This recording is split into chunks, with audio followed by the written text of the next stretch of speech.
Hey coin collectors, and welcome to DC Coin World International Coin Channel. Today it's the 1961 Roosevelt dimes from the United States of America, and we have a couple here that have some toning on them. And we have one up here in the corner, which is a 1959, which has some of my favorite toning on it, and we'll talk about that. And then we have one here that's a really shiny version of the 1961 dime. We can see how shiny that is. And when you get one this shiny, you know exactly what it is, and that is a cameo version of the 1961 proof dime. They made the proof dime at Philadelphia, and you can see just how shiny it is. And then this dime here has some really nice coloring down on the sides. We don't know where it was made until we turn it over. If there's no mint mark, this was made in Philadelphia also.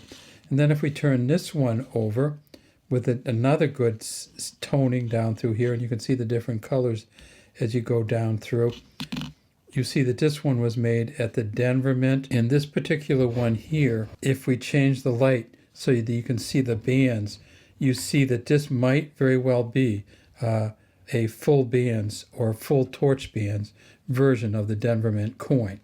So let's talk about how many they made at each mint, what the values are.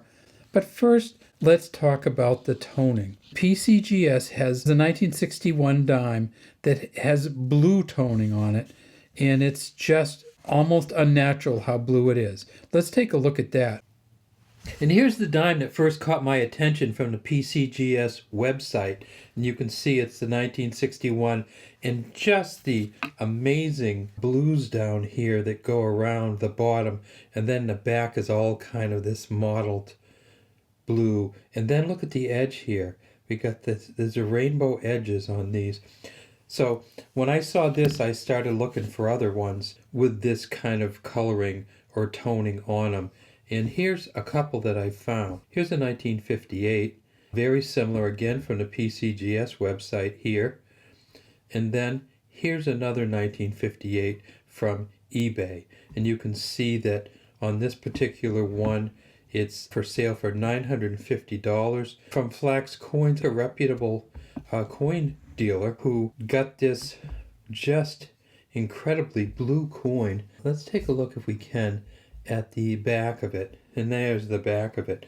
So for $950 you can have this coin, and it is a PCGS graded coin also. You see it's rated to 1958 at proof 67. So this is a proof coin here. This here is also a proof coin. And this one here that originally caught my attention, of course, is a proof coin. But let's take a look at this part of it.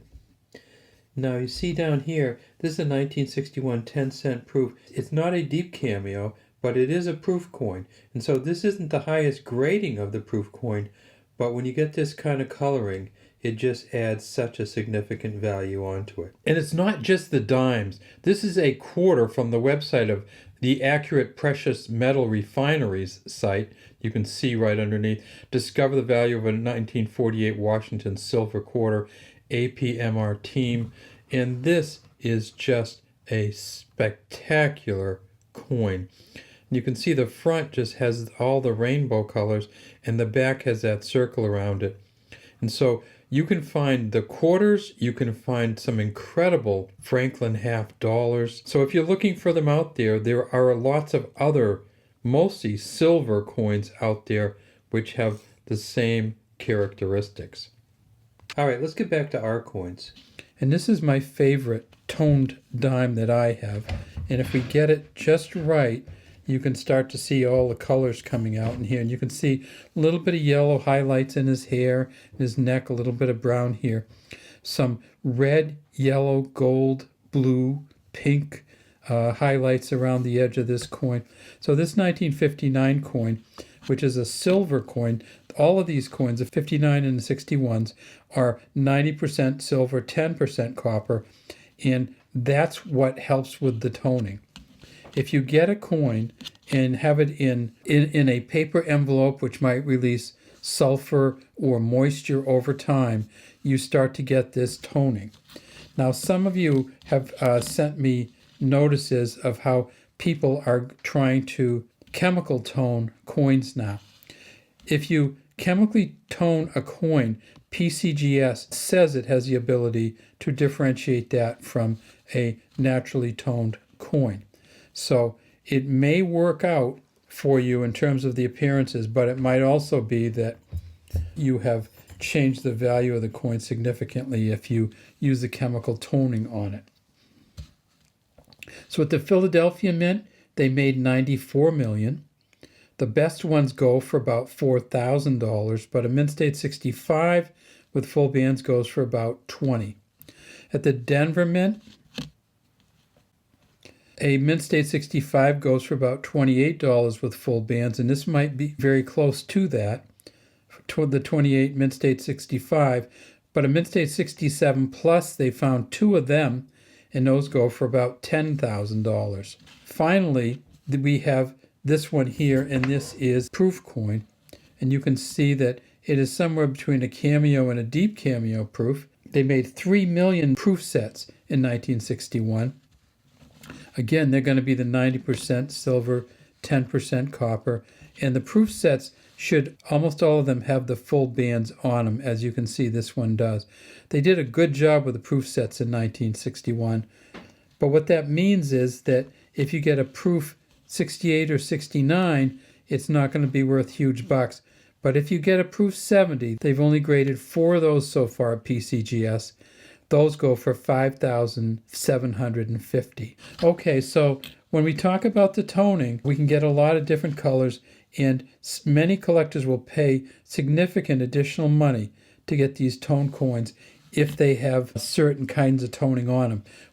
And here is one of those Franklin halves on eBay that we talked about earlier, and you can see just the amazing coloring on that. And if we go through and look at the different versions of it, we see there's the PCGS certificate number, there's the PCGS folder that it's in, and there's the back of it. That's a tremendous blue. And right now it's for sale on eBay for about $3,300. You can see Perfect Coins Inc. I don't know them, but I know that this is just a beautiful coin, and it is graded and certified by PCGS. Some of the favorites of collectors are the quarters who have the halo around George Washington. So in the quarter, the whole coin around the outside will be toned. George Washington in the center won't be toned, and it'll look like it's a color-framed portrait of George Washington. All right, well, that's all we have today from DC Coin World International Coin Channel. We'd love to have you subscribe to our channel and leave any comments you have in the comment section.